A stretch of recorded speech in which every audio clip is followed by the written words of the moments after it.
हम मौजूद आज मदीना गांव में महम विधानसभा क्षेत्र के काफ़ी बड़ा गांव है। चर्चा में पिछले 2009 से सुनीता डांगी का भी बीजेपी की तरफ से चर्चा में नाम रहता है। पिछली बार भी ये टिकट मांग रही थी और अब की बार फिर प्रत्याशी के तौर पर महम विधानसभा क्षेत्र से बीजेपी की पार्टी से अपने दावेदारी ठोक चुकी हैं। महम विधानसभा से टिकट मांग रही हैं बीजेपी की पार्टी? जी बिल्कुल। क्यों, क्या सोचा? एक ही गांव के दो प्रत्याशी, एक सुनीता डांगी, एक आनंद सिंह डांगी, तो आप उनके मुकाबले में कहाँ खड़ा पाते? आज आनंद सिंह डांगी बुजुर्ग हो चुके हैं और कहीं ना कहीं हल्के को एक नई उम्मीद की ज़रूरत है, एक नए प्रत्याशी की ज़रूरत है। भारतीय जनता पार्टी जो है वो राष्ट्रीय स्तर की पार्टी है और राष्ट्र हित की बात करती है और इसमें हमारे देश के जो संस्कार हैं, हमारी संस्कृति है, उसकी झलक देखने के लिए मिलती है। अब महम विधानसभा क्षेत्र से टिकट मांग रहे हैं और वहाँ पे आपकी खुद की पार्टी के ऐसे ऐसे लोग हैं, शमशेर खरखड़ा जी, लगातार वो चुनाव लड़ते हैं, हार जाते हैं। अब उनकी पत्नी आपके सामने मैदान में डटी हुई, लगातार गांव-गांव जा रही हैं, प्रचार कर रही हैं, अपने बैनर पोस्टर लगा रखे हैं। तो जनता की आवाज़ होती है और वो इलेक्शन में काम आती है, ना कि पैसा। तो अच्छा लगता है मुन्ना जी, क्योंकि मैं भी एक स्पोर्ट्समैन रही हूँ, चाहे खेल का ग्राउंड हो या फिर जंग का मैदान हो या फिर राजनीतिक क्षेत्र हो, जितने बड़े और जितने ज़्यादा उसमें खिलाड़ी होते हैं उतना खेल अच्छा होता चला जाता है। टिकट इतनी आसान लग रही है आपको मिल जाएगी? क्योंकि बाकी प्रत्याशी बिल्कुल मिल जाएगी जी। टिकट तो एक बंदे को ही मिलनी होती है और हमारी पार्टी का ये रूल है, जिसको टिकट मिलती है हम सब कमल के फूल के साथ चलते हैं। तो मुझे टिकट की पूरी उम्मीद है और टिकट मिलने की बात मैं ये कहती हूँ कि मैं जीतने का भी दावा रखती हूँ। महम 24 के अंदर अगर कमल के फूल को कोई खिला सकता है तो वो सुनीता डांगी खिला सकती है।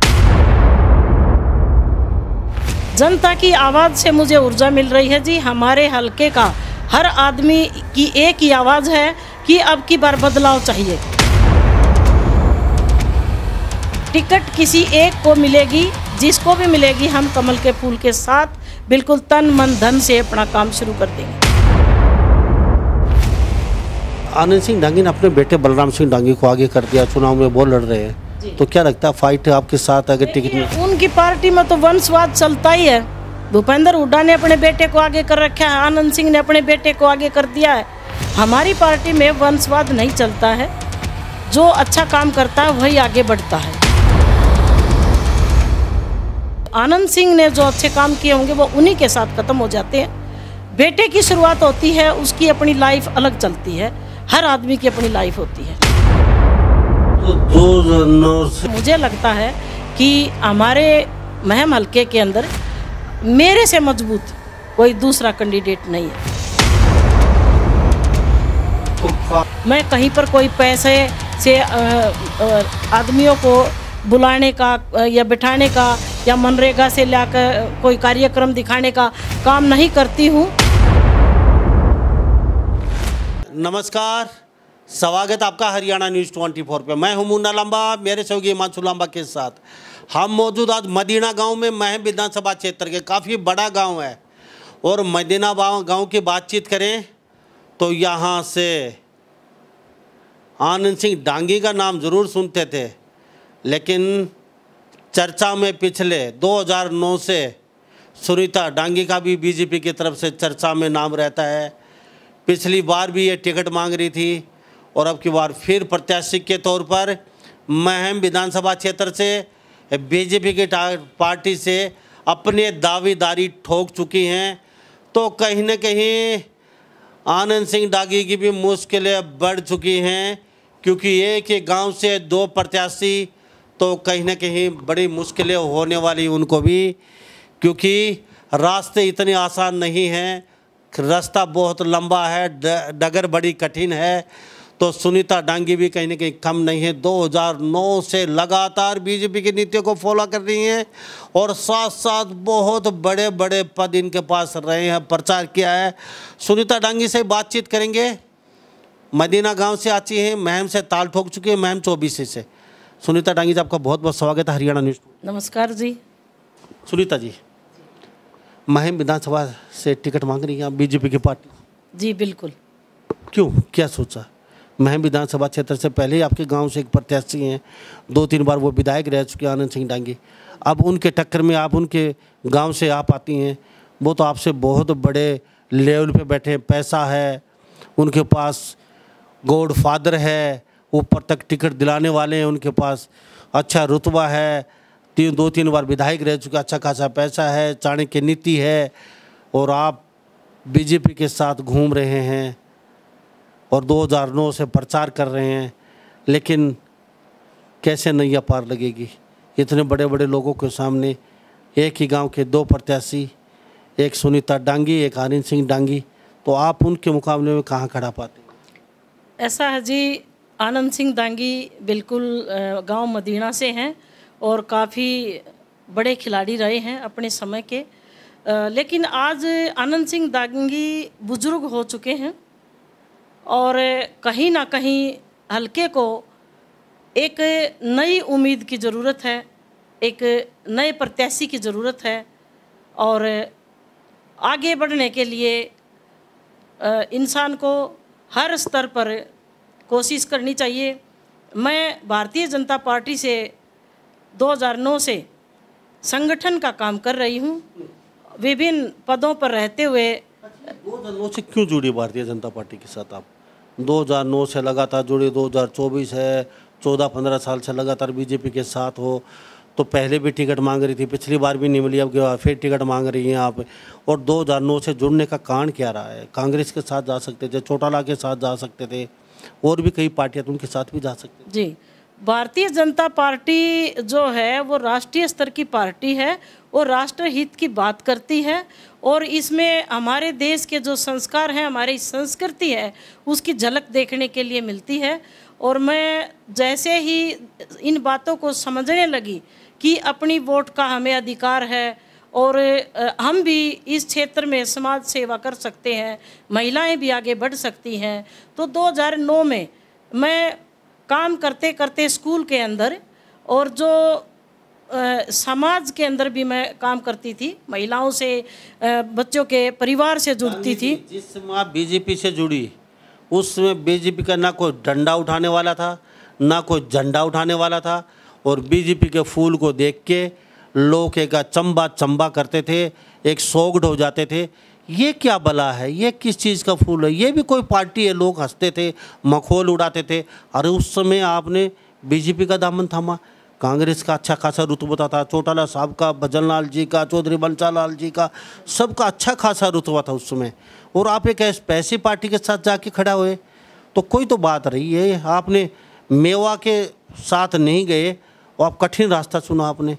आपको ये डर नहीं लगा ये पार्टी कब आएगी, कब सत्ता में आएगी, कहाँ कब जगह बनाएगी, हरियाणा में आएगी या ना आएगी, जनता कैसे स्वीकार करेगी? उस समय तो पार्टी को कोई लेना देना भी नहीं था। जी, मैं एक ऐसे परिवार से रही हूँ, मेरे पतिदेव जो हैं एयरफोर्स में थे और वो अपने राष्ट्र की सेवा में लगे हुए थे। तो मेरे मन में भी कहीं ना कहीं ये एक बात रहती थी कि मैं भी अपने देश की किसी तरह सेवा कर सकूं। और भारतीय जनता पार्टी के बारे में जब मेरे को जानकारी मिली, मैं राष्ट्रीय सेविका समिति से जुड़ी हूं पहले, और वहां पर मैंने अपने देश के बारे में जो जानकारी मिली है वो वहीं से मुझे मिली है। और उसके साथ साथ मुझे ये भारतीय जनता पार्टी की भी जानकारी हुई है। तो मेरा ये बिल्कुल ये मानना था, मैं प्रभावित हुई इस पार्टी से कि अपने राष्ट्र से किस तरह से जुड़ा जाए। और इनके जो मुद्दे थे, जैसे राम मंदिर के बारे में ये लोग पहले से बात करते थे, और कश्मीर में के बारे में भी हमेशा इनकी आवाज़ रहती थी कि एक देश में एक निशान और एक संविधान होना चाहिए। और जो इनकी एक मेन बात थी 370 धारा हटाने वाली जो बात थी, तो ये लोग राष्ट्र के बारे में ज़्यादा इनके हमेशा विचार रहते हैं। आज हमारी सीमाएं सुरक्षित हैं, आप देख सकते हैं, तो इसलिए मेरा इस पार्टी की तरफ ज़्यादा रुझान बना। लेकिन 2009 में नरपेंद्र जी के साथ रहे थे आप, और नरपेंद्र जी बाढ़ से चुनाव हार गए थे, उनकी सपोर्ट भी की थी शायद। हाँ जी, मैंने उस टाइम बाढ़ में हमारे प्रत्याशी आदरणीय नरपेंद्र श्योराण जी रहे थे और दादरी से आदरणीय ओम प्रकाश धनखड़ जी रहे थे। उस समय इस पार्टी का इतना रुझान नहीं था, यहाँ पर ज़्यादा कांग्रेस और इनेलो पार्टी को लोग अच्छा मानते थे। लेकिन मेरे विचार कुछ शुरू से ही हटकर अपने देश के प्रति मैं अपने आप को लगाना चाहती हूँ सेवा में, तो इसलिए मैंने उन लोगों की मदद की। 2009 में इलेक्शन में मैंने मदद की। हमारा रिजल्ट भले ही कमज़ोर रहा, लेकिन हमारी उम्मीद आगे के लिए उम्मीद जगी। हमारे साथ सुनीता डांगी खास बातचीत में बनी हुई हैं। सुनीता जी, चलो बहुत अच्छी बात, आप चुनाव लड़े, टिकट मांगने का सब हक सबको है, सब अपने अपनी दावेदारी ठोक रहे हैं, अपने अपने वोटरों के पास जा रहे हैं, चलो सबका हक है। सुनीता जी, चुनाव लड़ना, टिकट लेना बहुत कठिन है। अब महम विधानसभा क्षेत्र से टिकट मांग रहे हैं और वहाँ पे आपकी खुद की पार्टी के ऐसे ऐसे लोग हैं, शमशेर खरखड़ा जी, लगातार वो चुनाव लड़ते हैं, हार जाते हैं। अब उनकी पत्नी आपके सामने मैदान में डटी हुई है, लगातार गांव-गांव जा रही हैं, प्रचार कर रही हैं, अपने बैनर पोस्टर लगा रखे हैं। तो कैसे टिकट कौन सी खिड़की से मिलेगी? वो आपके महाराज जी कहते हैं, इंटरव्यू में वो उन्होंने बोला, और शमशेर खरखड़ा कहता है कि कौन सी खिड़की से टिकट मिलती है वो मुझे पता है, मैं अपने आप ले आऊँगा उस खिड़की से। महाराज जी कहते हैं कि वो खिड़की हमें आज तक नहीं मिली, कौन सी खिड़की कहाँ से ले आते हैं? तो आपको मिल गई वो खिड़की टिकट वाली? ऐसा है जी, हमारी पार्टी एक आम आदमी से जुड़ी हुई पार्टी है, और हमारी पार्टी में जब एक चाय बेचने वाला बच्चा और देश का प्रधानमंत्री हो सकता है, तो इससे बड़ा क्या उदाहरण होगा। और समाज से जो आदमी जुड़ा हुआ है, उसकी आवाज़, जो जनता की आवाज़ होती है, वो इलेक्शन में काम आती है, ना कि पैसा। तो क्या लगता है, आनंद सिंह डांगी, शमशेर खरखड़ा, बड़े बड़े दिग्गज आपके सामने हैं, एक तो आपके गांव से ही निपटना पड़ेगा, एक शमशेर आपकी खुद की पार्टी से हैं, तो अच्छा लगता है मुन्ना जी, क्योंकि मैं भी एक स्पोर्ट्समैन रही हूँ। चाहे खेल का ग्राउंड हो या फिर जंग का मैदान हो या फिर राजनीतिक क्षेत्र हो, जितने बड़े और जितने ज़्यादा उसमें खिलाड़ी होते हैं, उतना खेल अच्छा होता चला जाता है। तो सुनीता डांगी जी, चलो अच्छी बात है, आप फाइट करेंगे, लड़ेंगे। क्या लगता है, टिकट इतनी आसान लग रही है आपको, मिल जाएगी? क्योंकि बाकी प्रत्याशी बिल्कुल मिल जाएगी जी। टिकट तो एक बंदे को ही मिलनी होती है, और हमारी पार्टी का ये रूल है, जिसको टिकट मिलती है हम सब कमल के फूल के साथ चलते हैं। और मुझे पूरा विश्वास है, मैं ये कह सकती हूँ कि मुझे टिकट, मैंने जो 10 साल से मैं कार्य कर रही हूँ, उसको देखते हुए पार्टी ज़रूर अब की बार महिलाओं को टिकट देने की, काफ़ी हमारी महिलाओं में टिकट बांटने का काम अब की बार होगा। तो मुझे टिकट की पूरी उम्मीद है, और टिकट मिलने की बात मैं ये कहती हूँ कि मैं जीतने का भी दावा रखती हूँ। महम 24 के अंदर अगर कमल के फूल को कोई खिला सकता है, तो वो सुनीता डांगी खिला सकती है। शमशेर खरखड़ा की पत्नी आपके सामने डटी हुई हैं, वो भी टिकट मांग रही हैं, आप कितना आश्वस्त हैं टिकट लेकर? और ये ऊर्जा कहाँ से मिल रही है, इतने आश्वस्त लग रहे हैं, मुझे टिकट मिल जाएगी, हम चुनाव लड़ लेंगे? जनता की आवाज़ से मुझे ऊर्जा मिल रही है जी। हमारे हलके का हर आदमी की एक ही आवाज़ है कि अब की बार बदलाव चाहिए। चलो बदलाव आप लेके आते हैं। तो महम विधानसभा क्षेत्र में कितने गांव का दौरा कर चुकी हैं, और लगभग कितने गांव बाकी हैं? लोग क्या चाहते हैं, कैसे देखते हैं, क्या आवाज़ निकल रही है लोगों की? क्या वास्तव में सुनीता डांगी को आशीर्वाद मिल रहा है, या फिर सुनीता डांगी वैसे हवा में तीर मार रही है? ऐसा है जी, हमारे हलके में मैं 40 के आसपास गांव के अंदर जा चुकी हूं। 3-4 गांव और हमारे अभी बचते हैं, उसमें भी मैं अब बहुत जल्द ही पहुंचने वाली हूं। और जनता बिल्कुल अच्छा प्यार और आशीर्वाद मुझे देती है, क्योंकि मेरा जो परिवार है, मेरे दादा ससुर महम 24 के आर्य समाज के प्रधान चौधरी रामचंद्र आर्य जी रहे, और मेरे ससुर शुगर मिल में रोहतक चौधरी उमेद सिंह दांगी जी रहे। हमारा जो परिवार है वो बिल्कुल ज़मीन से जुड़ा हुआ परिवार रहा है। दादाजी ने भी दहेज प्रथा के ऊपर काफ़ी काम उस इलाके में 87 से 93-94 तक किया और मेरे परिवार को बिल्कुल जाना जाता है हलके के अंदर और मुझे भी बहुत अच्छे से आशीर्वाद हमारे हलके के अंदर मिल रहा है। सबकी यही आवाज़ है कि बेटी आप आगे बढ़ो, हम आपके साथ हैं।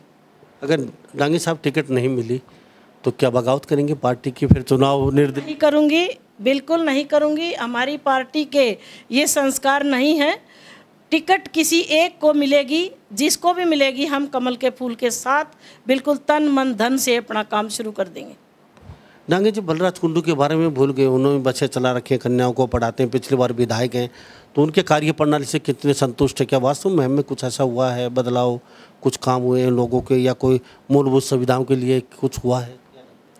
देखिए, हर आदमी का अपना राजनीति करने का तरीका है। उन्होंने बसें चलाई हैं, अच्छी बात है, लेकिन हमारे वहाँ पर बहुत सी और भी समाज में मांग हैं जिनको पूरा करना पड़ेगा।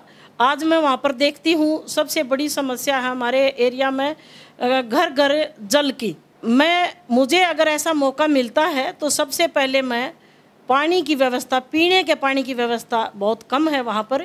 बनने से पहले सब यही कहते हैं, बनने के बाद ना पानी दिखाई देता है, ना सड़कें दिखाई देते हैं, ना स्कूल दिखाई देते हैं, ना अस्पताल, ना राशन कार्ड बनवाना, ना बीपीएल कार्ड बनवाना, ना फैमिली आईडी को कोई किसी को समस्या करवाना। ये सब भी खावा हुई बातें बनने से पहले होती हैं।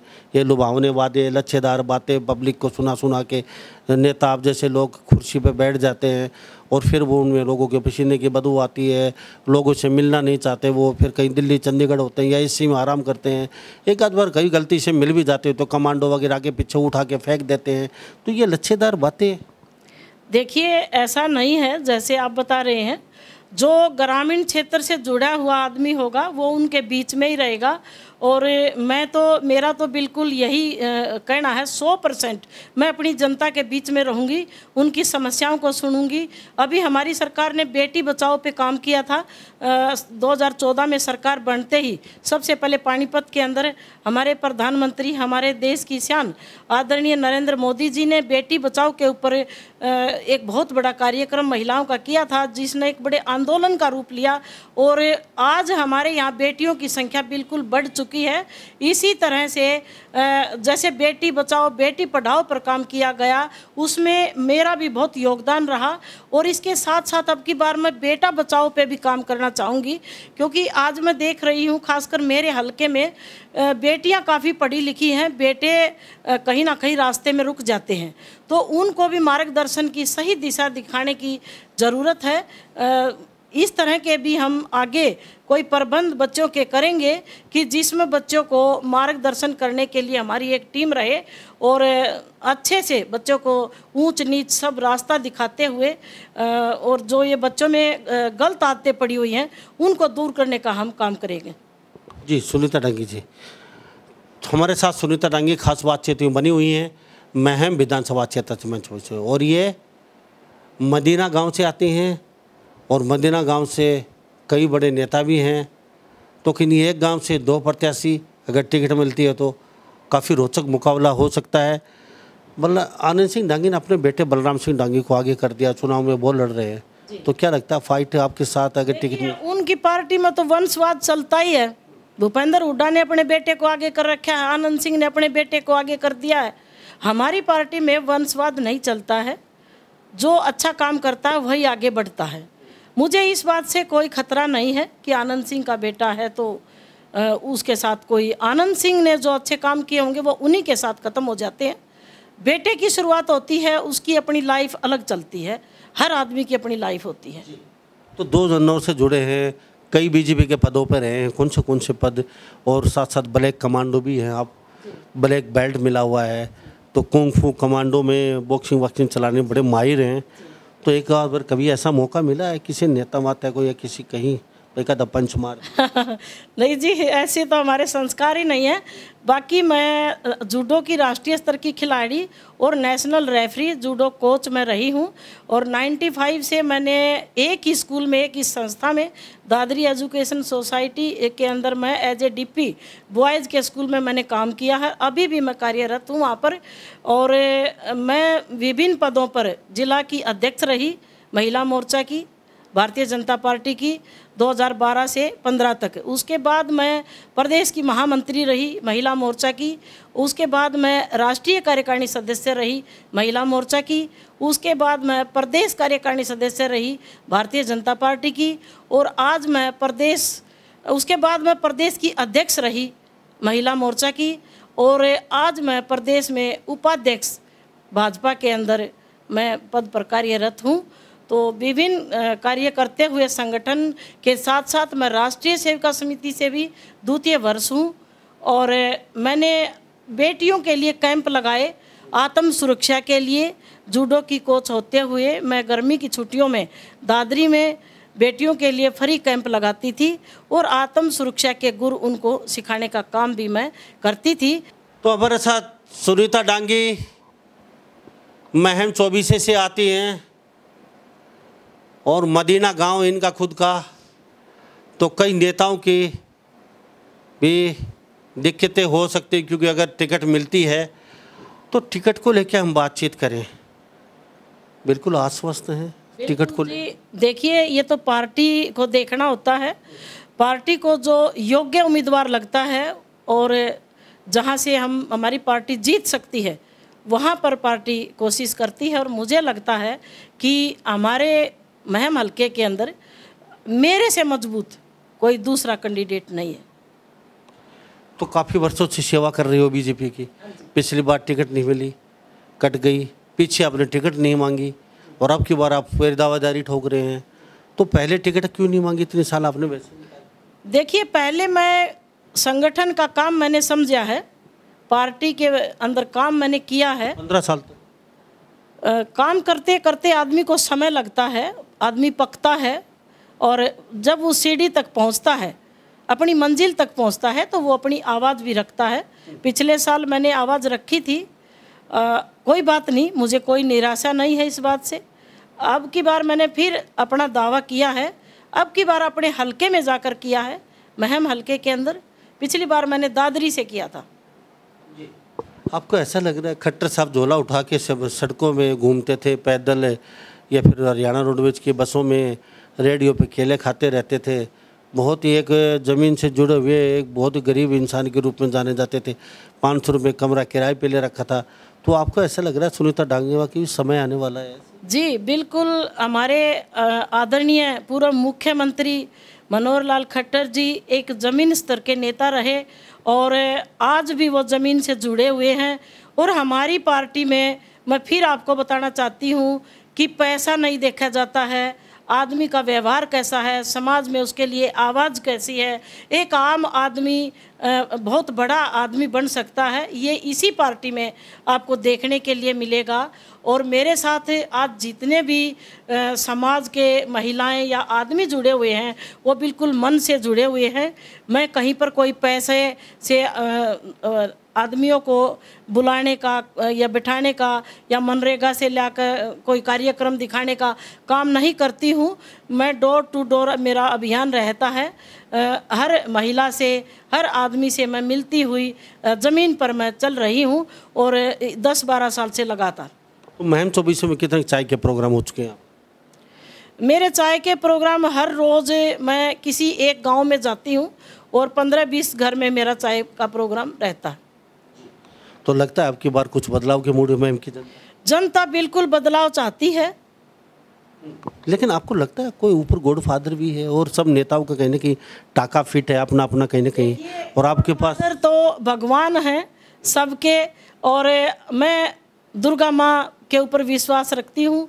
एक माँ एक बेटी की आवाज़ को हमेशा सुनती आई है और माँ सबकी माँ होती है, वो अपने बच्चों के हमेशा उनके लिए अच्छा सोचती है। मेरी माँ के दरबार में मेरी अर्जी लगी हुई है, और माँ मेरे को हमेशा मेरा अच्छा उन्होंने मेरा निर्णय किया है। अब भी मेरी माँ मेरा साथ देंगी।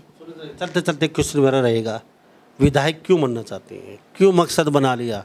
2009 से सेवा की, पिछले 5 साल पहले टिकट मांग रही थी, अब फिर टिकट मांग रही हो। ये सुनीता डांगी सेवा तो कर ही रही हैं, आप कह रही हैं सेवा कर रही हैं, वैसे तो ये विधायक बनने का सपना, ये जज्बा, ये जुनून इतना क्यों पाल लिया? देखिए, समाज के अंदर जब आदमी जाता है और सेवा करता है तो सेवा करने के लिए उसका भी कहाँ नीचे स्तर तक उसको वर्क करना है। और उसमें समाज सेवा के अंदर हर चीज़ की ज़रूरत पड़ती है। कहीं गवर्नमेंट से ज़रूरत पड़ती है, कहीं प्रशासन से ज़रूरत पड़ती है, कहीं नारी शक्ति की ज़रूरत पड़ती है।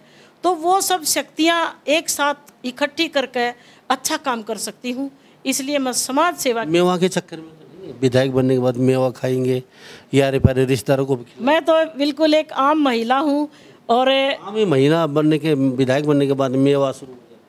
और हमेशा मेरा दाल रोटी मेरी भगवान ने मेरे को दे रखी है और वो मेरी बनी रहे। और मैं एक बहुत ही ईमानदार और मेहनती महिला रही हूँ, वही मेरे संस्कार हैं। और मैं जब तक मेरा जीवन रहेगा मैं अपनी इसी दिनचर्या से अपना समय पूरा करूँगी। आनंद सिंह डांगी के गांव से सुनीता डांगी चुनाव में मैदान ठोक चुकी हैं और ये चुनाव की बात करें बीजेपी पार्टी से कुछ दावेदारी जता चुकी है और गांव-गांव जा रही हैं, प्रचार कर रही है। चाय पानी के प्रोग्राम हो चुके हैं काफ़ी, सैकड़ों की तादाद में इनके, और बिल्कुल आश्वस्त है टिकट को लेके, कहते चुनाव लड़ेंगे, जीतेंगे अब की बार। तो लोगों को क्या कहना चाहेंगे, महम के और हरियाणा के लोग? मैं महम की जनता को हाथ जोड़कर निवेदन करूंगी कि अगर पार्टी मुझे मौका देती है तो मैं अपने तन मन धन से समाज सेवा में लगूंगी और गरीब की आवाज़, महिलाओं की आवाज़, किसान की आवाज़, युवा शक्ति की आवाज़ बढ़ने की कोशिश करूंगी।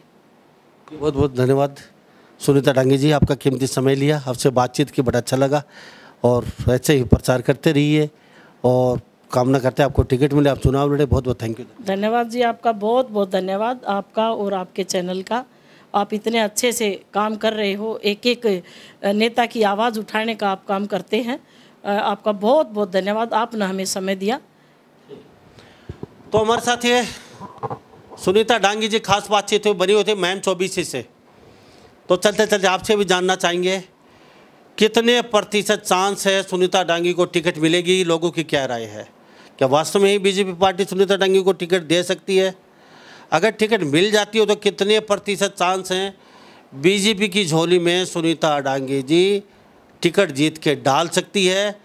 ये आप पे छोड़ते हैं, अपनी राय ज़रूर दे दीजिए। तो सभी इन बातों के साथ मैमुना लांबा, मेरे सहयोगी हिमांशु लांबा के साथ, हरियाणा न्यूज़ 24, नमस्कार, जय हिंद।